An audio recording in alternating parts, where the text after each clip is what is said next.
À Pokrov, les combats d'une intensité extrême se poursuivent au cœur même de la ville. Les dernières vidéos diffusées par l'armée ukrainienne montrent une brigade ayant hissé le drapeau ukrainien sur l'un des bâtiments municipaux, un geste fort qui contredit directement les affirmations russes selon lesquelles la ville serait entièrement sous leur contrôle. Kiev, de son côté, reste ferme et refuse catégoriquement d'obéir aux injonctions de Moscou, qui appelle les soldats ukrainiens présents sur place à se rendre.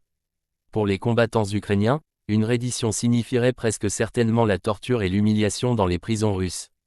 C'est pourquoi, malgré la pression écrasante, ils refusent de céder le moindre mètre de terrain dans cette ville considérée comme un point logistique crucial pour toute la région du Donbass.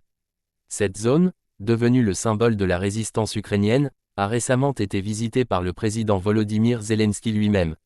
Mardi, il s'y est rendu pour encourager ses troupes et réaffirmer le soutien indéfectible du gouvernement à ceux qui défendent la patrie.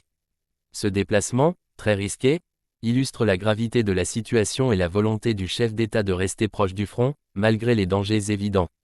Zelensky a salué le courage exceptionnel de ses soldats, conscients qu'ils combattent dans des conditions extrêmement difficiles et face à un ennemi numériquement supérieur. Les responsables militaires de Kiev reconnaissent d'ailleurs cet déséquilibre. Dans certains secteurs, les Ukrainiens doivent se battre à 8 ou 9 contre un adversaire russe mieux équipé et soutenu par une logistique considérable. Malgré cela, la résistance tient bon, grâce à la détermination, à la discipline et à la connaissance du terrain des soldats ukrainiens. Depuis plus de 20 mois, cette bataille fait rage sans relâche.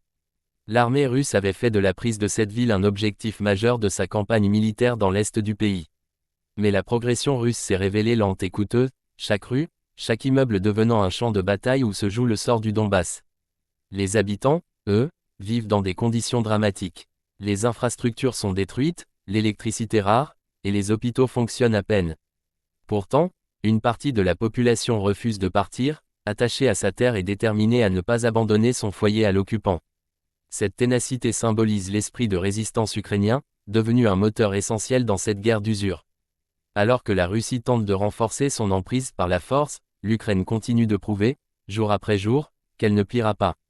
Le drapeau ukrainien flottant sur les ruines d'Apokrov n'est pas qu'un symbole, c'est le signe d'une nation qui, malgré les pertes et la fatigue, refuse de mourir.